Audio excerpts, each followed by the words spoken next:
Zaburi y'147. Umuvugo urata Imana ishobora byose. Aleluya! Mbega ukuntu ari byiza kuririmba Imana yacu! Ntibigira uko bisa kuyisingiza uko bikwiye. Uhoraho, we wubatse Yeruzalemu bundi bushya, azakorakoranya impabe za Isirayeli. Ni we ukiza abafite intimba ku mutima, maze akomora ibikomere byabo. Amenya kubarura inyenyeri zibaho, akazivuga zose mu mazina yazo. Umutegetsi wacu ni igihangange n'umunyamaboko, ubwenge bwe ntibugira urugero. Uhoraho ashyigikira ab'intamenyekana, naho abagome akabacisha bugufi.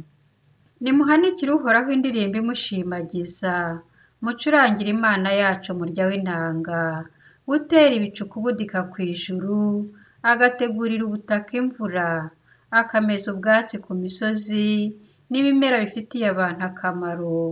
Ateganyiriza amatungo ibiyatunga, n'ibyana by'icyiyone bigabuza.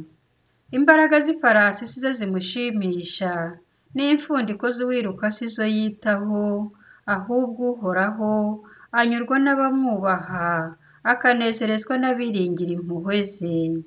Yeruzalemu amamaza Uhoraho. Siyoni singiza Imana yawe, kuko yakajije ibihindizo by'amarembo yawe, agaha umugisha abana bawe bagutuyemo. Yasakaje amahoro mu bwatsi bwawe, aguhaza impogote y'ingano zeze neza.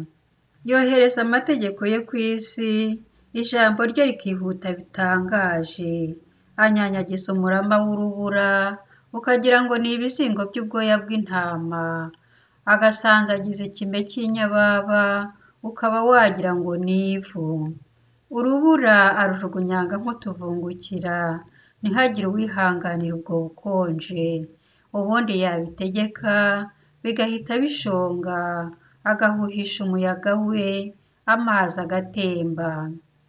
Amenyesha bene Yakobo ijambo rye, agatangariza Isirayeli amategeko ye.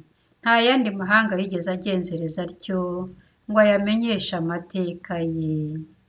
Aleluya, aleluya.